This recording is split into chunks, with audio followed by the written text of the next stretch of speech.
Business models are a key part of the strategy of learning businesses.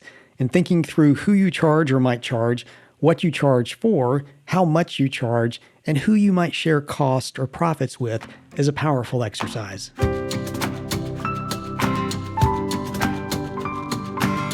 I'm Celisa Steele. I'm Jeff Cobb, and this is the Leading Learning Podcast.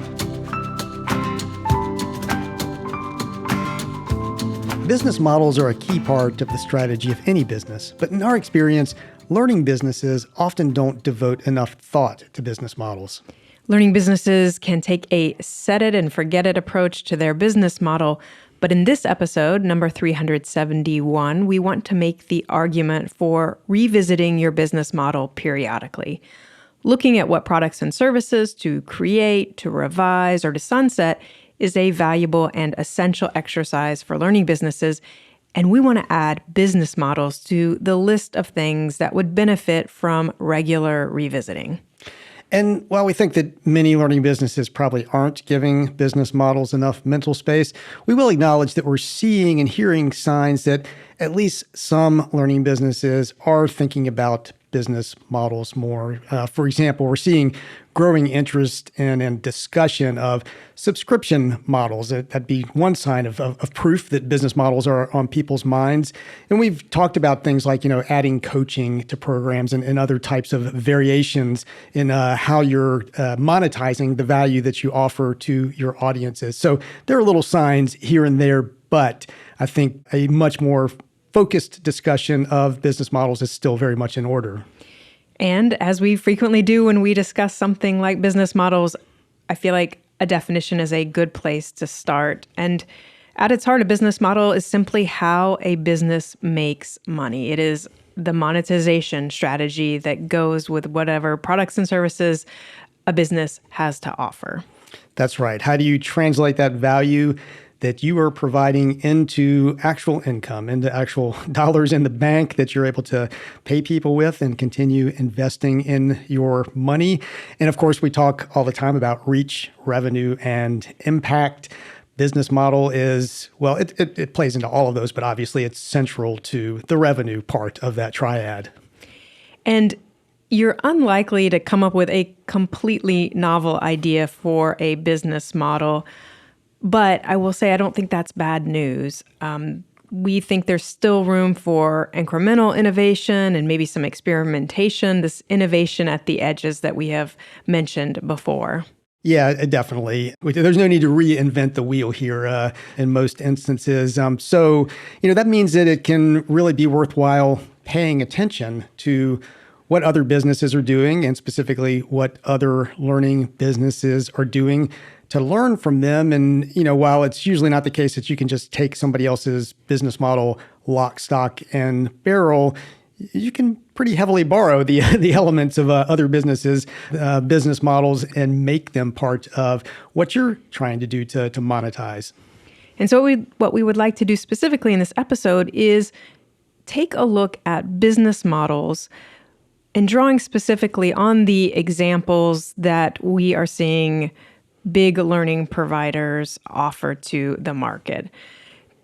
Now, what do we mean when we say big learning? I'm thinking of companies like Coursera and edX and Udemy. Khan Academy, LinkedIn Learning, the great courses, Masterclass. I mean, the fact is, learning is big business now, mostly because of what technology has made possible. So many types of organizations have gotten into the learning business, and that's meant a lot of focus on what business models actually work. And so one reason we think looking at big learning providers can be helpful is kind of a twofold answer to why I look to them. One is they're actually likely competitors. Whether or not you recognize them as competitors, they might not be direct competitors in terms of subject matter or content, but learners today have a variety of needs, and odds are that they're making use of one or more of these big learning providers in addition to whatever they might be doing with you.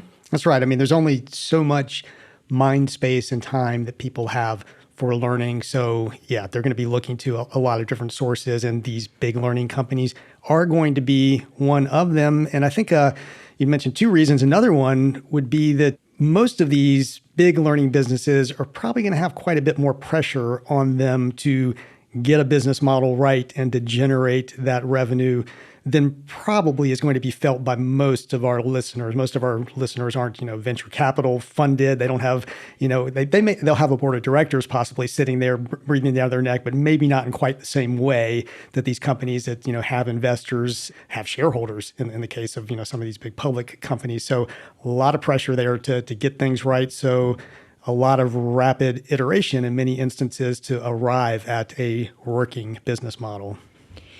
And one other thing, after defining business model, just meaning simply that it's the approach to monetizing what you do, and then talking about what we mean by big learning, because we're looking to them for examples of business models. The other thing we want to do up front before really digging in is acknowledge some sources that we have in the back of our mind. This is not the first time that we've talked about big learning on the podcast. It's not the first time that we've written about it. I guess this is oral, but we've also written about it. That's true. I think we first wrote about big learning, I believe, in 2016. It's been quite a while since the original blog post we did, Learning from Big Learning, 15 lessons, which we will, of course, link to so you can see what those 15 lessons are. And then we did do a podcast episode around this as well. So we ourselves have been, trying to learn from big learning and write about it and talk about it for quite a while now.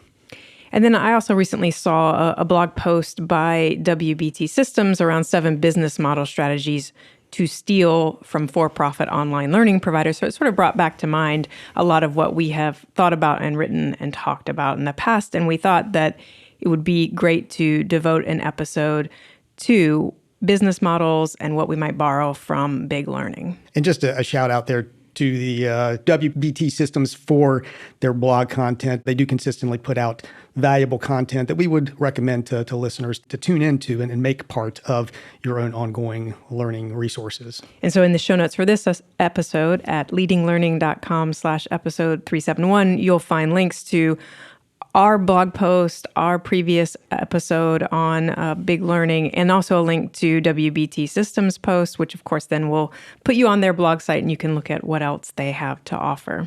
So we have offered a simple definition of business models. We like to offer definitions. We also tend to like to break things down into components to talk about, which I think this is an appropriate thing to do with business models. And so what we want to talk about today are what we see as 4 key facets that are going to be part of any business model. So those are who you charge, what you charge for, how much you charge, and who you share costs or profits with. So those are the 4 facets that we want to talk about today.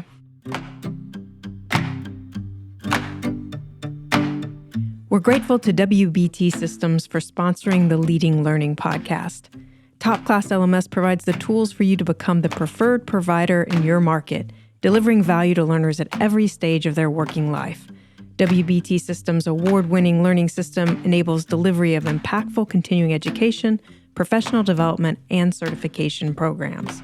The TopClass LMS team supports learning businesses in using integrated learning technology to gain greater understanding of learners' needs and behaviors, to enhance engagement, to aid recruitment and retention, and to create and grow non-dues revenue streams. WBT Systems will work with you to truly understand your preferences, needs, and challenges to ensure that your experience with TopClass LMS is as easy and problem-free as possible. Visit leadinglearning.com/topclass to learn how to generate value and growth for your learning business and to request a demo. And we'll say you can probably find other facets and you can get more nuanced about each of these facets that we're going to talk about, but we're going to try to hit on some of the high points in each of them. And with that first one, who you charge, we're talking here really about your audience. So who are you going out to with this business model to provide value and to monetize that value? And we're really going to break it into two camps for purposes of discussion today. And it's 2 camps that listeners will be familiar with. We talk about this quite a bit, and that's the business-to-business model, sometimes referred to as institutional selling, depending on where you're coming from, and then the business-to-consumer model. So selling to organizations, selling to businesses, or selling to individuals. And I think our point here in its simplest terms is that if you currently are only B2C or only B2B, it might behoove you to think about also adding the other B2 to That's your right. business model there. We know a lot of learning businesses that focus on the individual learner and really making that case to her, come learn with me, come take this course. But there's a lot of power in also making organizational sales and potentially going out to the employer of that individual learner and saying, hey, we can help you solve a training need in your organization, and we can do that for all of your employees or all of your employees that fall in a particular category. And there are trade-offs to each, and that's why it could be good to be doing both in your particular learning business. But the B2C model, you may find in that model that it's easier or just more natural to develop that tight engagement with the individual learner through your marketing and then with what you're offering. The B2B model, scaling your revenue more quickly can be a great advantage there. But of course, both of those things can be very advantageous to a learning business. So looking at both of them in terms of who you charge, who your audience is that your business model is serving. And if we go back to big learning, I mean, this is something that they are doing. A lot of those initial MOOC providers, the Coursera's, the edX, they really did focus on the individual learner initially, but they also have offerings now where they're really going after corporate clients and sort of saying, we can help you with your training needs and here's how. So they have, specific messaging for the individual learner and different messaging than for that institutional sale. Yeah, definitely. I mean, Udemy is another one that's done that. We've talked about Udemy before on the podcast, had Shelley Osborne, who was with Udemy at the time here, and they were very focused on that individual learner initially, really kind of being that Amazon.com of online courses. But just like Amazon also has a business-oriented account and offering, Udemy started to build out an offering to take into the corporate marketplace. And so they are now both B2C and B2B. So that's a quick look at the first key facet of any business model, who you charge. And so now let's look at the second key facet, what you charge for. And this, in a nutshell, is the products and services that you charge for, you make available at a cost. But what we want to focus on are that there are some levers that you can play with that will help make your business model more or less successful. Right. And of course, this is a place where you can probably find many levers. We're going to focus in on some of the ones that we think are most powerful and that need the most attention. And one of those is basically the range from a one-off, one-time experience to an ongoing experience and how that can sort of alter your business model. And I know I just called them levers, but we were talking prior to hitting record, and we were thinking a little bit more of like the mixing board on Right. a sound board, and you have again, we're back to ranges, we're back to spectrums, and so yes, it's one-off to ongoing, but there are ranges in between there. So clearly, in the one-off camp is something like an e-learning course that a learner gets access to for 3 months. They sign up, they go through that course, and it's done. As we move towards the ongoing, you could have, again, some variation there. A slightly more in-depth relationship might be a bundle where it's multiple courses. So it could be for a longer period of time, and you could go through that first course experience that will lead into the next one. And so that's more of an ongoing relationship, but it's not as ongoing as, say, an annual subscription might be. Right. So an annual subscription allows somebody to return again and again to what's in the catalog that you offer, or maybe this is configured as a learning path that they're pursuing over some period of time.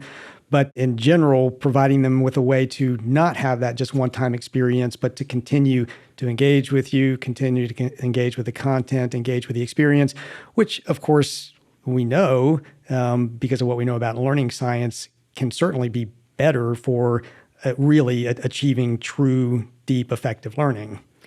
And we have a blog post contributed by Jack Corson of the American Speech Language Hearing Association on the Leading Learning blog. We'll make sure to include that in the show notes. But it's really the story of ASHA's move to a subscription model. And one of the more interesting points that I think Jack makes is this idea that subscription models are more ethical because, once you really buy into this idea that learning is a process and not a one-off event, why would you sell anyone a one-off event when you know it's not likely to be that effective? And so this is a business model that then can align philosophically with an organization's mission. Yeah, and I think it's worth saying, it's not just worth saying, it's critical to say, I think that, when you're in the learning business, your learning model and your business model should be in alignment. You should be looking at how, learning aligns with business and everything you're doing. And certainly subscriptions, learning pathways, and we'll talk about some other approaches here in a minute that do align with more effective, deeper learning, and that also offer different business opportunities, different business model opportunities in terms of how you're able to monetize. And I think, too, that there's the benefit for a learner to a subscription model where they have that ongoing resource. They are able to revisit and reconnect with ideas and concepts.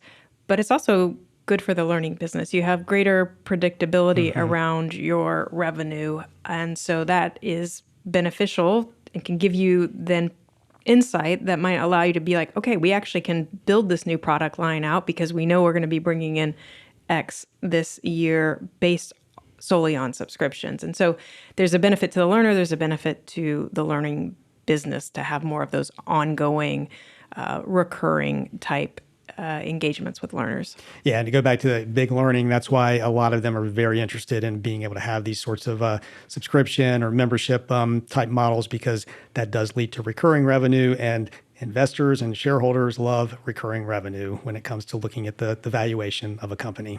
And so another lever that you can play with when you're thinking about your products and services are supplemental or ancillary offerings. And so when I say that, I'm thinking about things like a certificate or a micro-credential or digital badge that might go along with completing some portion of an online learning experience. Yeah, and this is something we've seen in spades with the big learning providers. With a lot of them, they started out, and many still are at the point where to take a course, just to participate in the course content, is free. You don't have to pay anything for that. But if you want the credential that goes with that course, a certificate, a badge, that sort of thing, you're going to have to pay to get that. And then another place where you could think of an offering as a supplement to maybe a course that you already have is coaching and is community. So community, maybe you're getting access to peers who are going through the content at the same time that you are as a learner. With coaching, maybe you're getting more access to a subject matter expert who can help you think about how to apply what you're learning or answer your more specific questions about the content. And again, we're seeing both of those have an uptick and see more prevalence of those in general, but also with big learning, where they're adding in some of these things where you have more of an access to other people. And that is an additional offering that can help make the course more appealing. Right. And we've written and talked about community and coaching on the Leading Learning blog and podcast, because they are important to learning, but they do provide these sort of increased value points for your learning offerings. These factor into things like the value ramp, which I know we'll get to discussing here in a minute when we talk about how much you're charging for all of this. But these are ways to increase value and to basically, attract the people who are going to really value that level of learning experience. So you're kind of differentiating. You've got, some people who may not be willing to pay quite as much. You want the more basic offering, maybe they want the free offering, but then you've got these opportunities to incrementally go up from there with these ancillary and supplemental offerings. And then another range that we want to talk about is learning offerings that move from casual on one end to high stakes on the other. So on the casual end, it might just be, I'm curious about a topic, or it might be that I'm curious about a part of a topic. And I know back after MOOCs really sort of took off, there was then a debate around the abysmal completion rate for MOOCs. And so there was this argument, well, how good are they, for learning if people aren't completing them?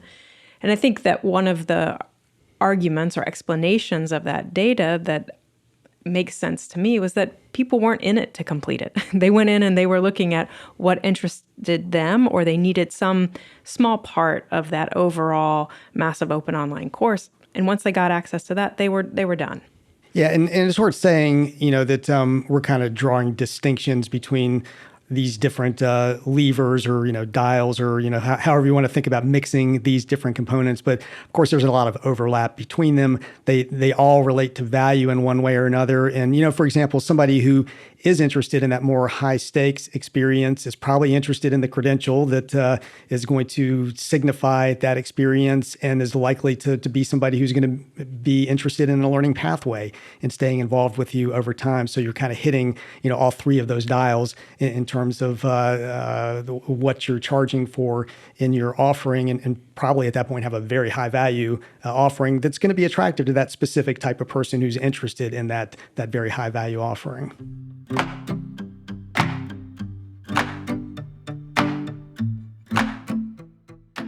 So we've talked about the first two facets, who you charge and what you charge for. The third facet we want to talk about is how much you charge. And it's a little hard to talk about the what you charge for, which we just talked about, without also beginning to get into the how much you charge, because they're very tightly aligned. I mean, we've talked a lot before about our belief that value and price are interlinked. And so if you want to be able to charge more, you need to provide more value. And that has to be value in the eyes of the purchaser. It can't just be that you think it's more valuable. It has to be something that they truly value. Yeah, and I mean, we've already been alluding to this, as we were talking about what you're charging for, because like you said, you can't fully separate them. They're just so intertwined. And, we talk about things like the value ramp and the product value profile. And those are really all about how you're adding more value, whether it's through those ancillary offerings, whether it's through something that's higher stakes, maybe higher touch, maybe it's through something that's, extended over time. All of those are adjusting value. And as you said, value and price have a correspondence. So the price is going up with those. And they're giving you options in terms of your business model, how you're able to generate what level of revenue from which audiences, with which versions of what you're offering. And we've talked and written a lot about pricing, so I will just make a note here to say that on the Leading Learning site, you can find a lot more specific information about pricing. We have a search on almost all pages of the Leading Learning site, and you can just type in pricing and take a look at some of those resources that we have if you're more specifically interested in some of the mechanics about how to price. But part of what we just wanted to focus on today gets to this idea of when you're thinking about a business model, again, you have a range to deal with here, and the range of prices is going to ideally relate to something like the value ramp, where you're really trying to think about how does all that we offer tell a logical story and allow people to easily come in. So you want free or low cost offerings, but then how do you increase value with other products and hopefully move people up that value ramp so that you're providing more value and they're paying you more for that value. Yeah, definitely. And we should mention here too, I mean, I don't know the extent to which it's truly a part of business model or not, be an interesting question, but we talk a lot about brand, and the stronger your brand is, really, the more you're able to charge at any point along the sort of value ramp that we talk about, and the more quickly you're able to charge it. And it's certainly true that, when we go back to big learning, most of the big learning companies, they've invested in their brands. They've established brands out there. They are known quantities at this point, and it does help to give them new options in terms of what they're able to do with their business models. I mean, if you're well known as a B2C brand, for example, it's going to increase your possibilities of then going to the B2B market and vice versa. So just that simple example of brand. But keeping brand in mind as you're thinking about your business model and how your business model will help you build brand, how your business model might be dependent upon brand and to what extent, I think is truly important. And I don't think it's 100% true, but most of those big learning providers make some level of content available for free. Mm-hmm.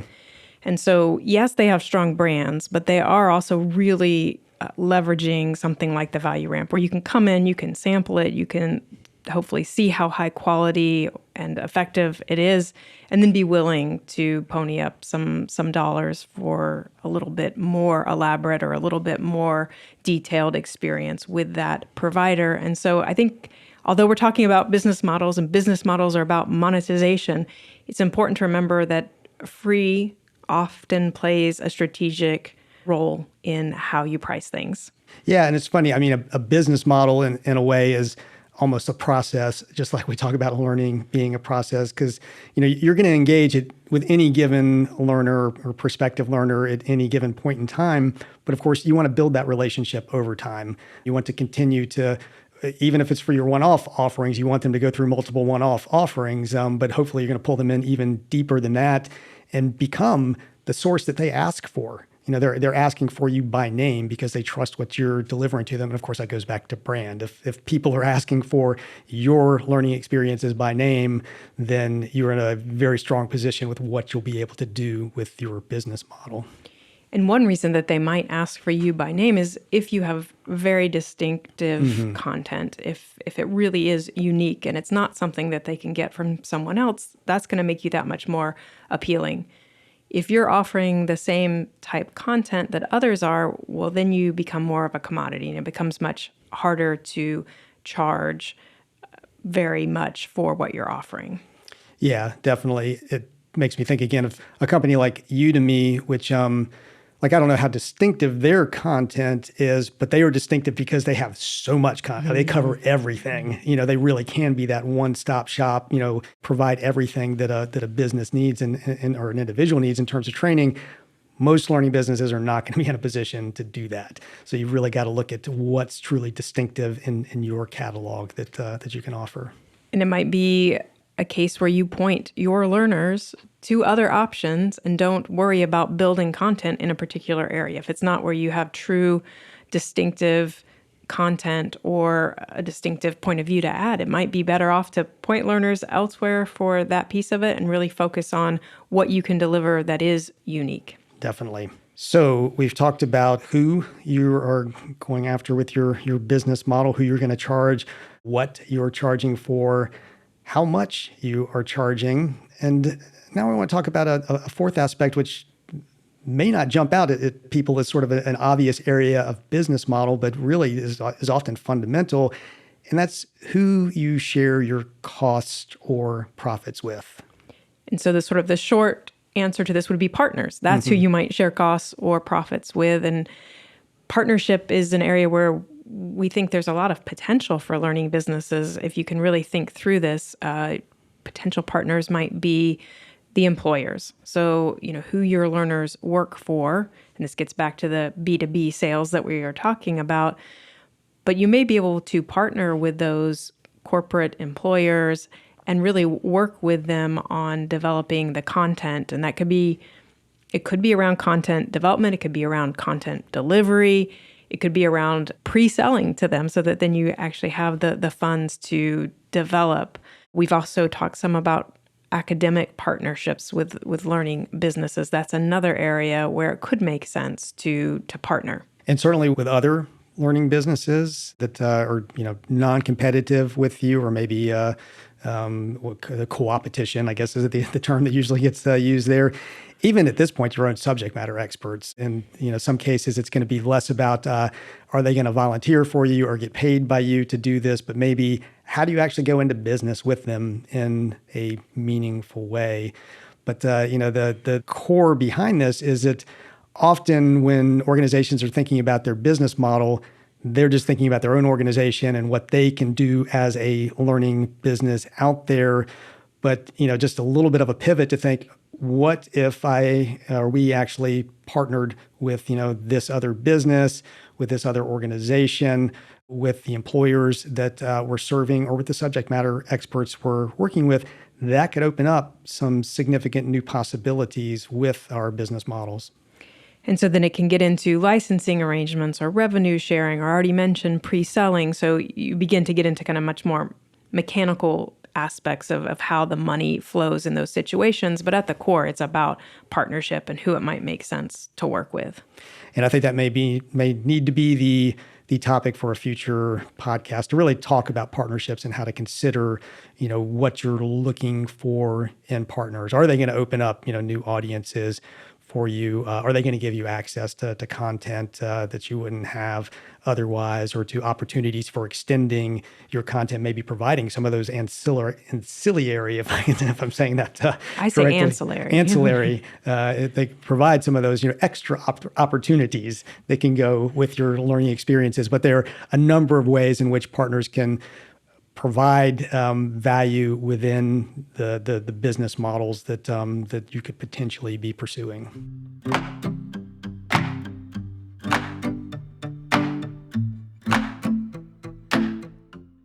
Business models are a key part of the strategy of learning businesses.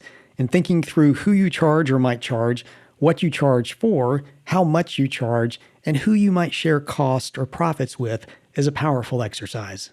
At leadinglearning.com/episode 371, you'll find show notes, a full transcript, and other resources, including options for subscribing to the podcast if you're not already subscribed. And we'd be grateful if you would take a minute to rate us on Apple Podcast or wherever you listen, especially if you enjoy the show. Celeste and I personally appreciate reviews and ratings, and they help the podcast show up when people search for content on leading a learning business.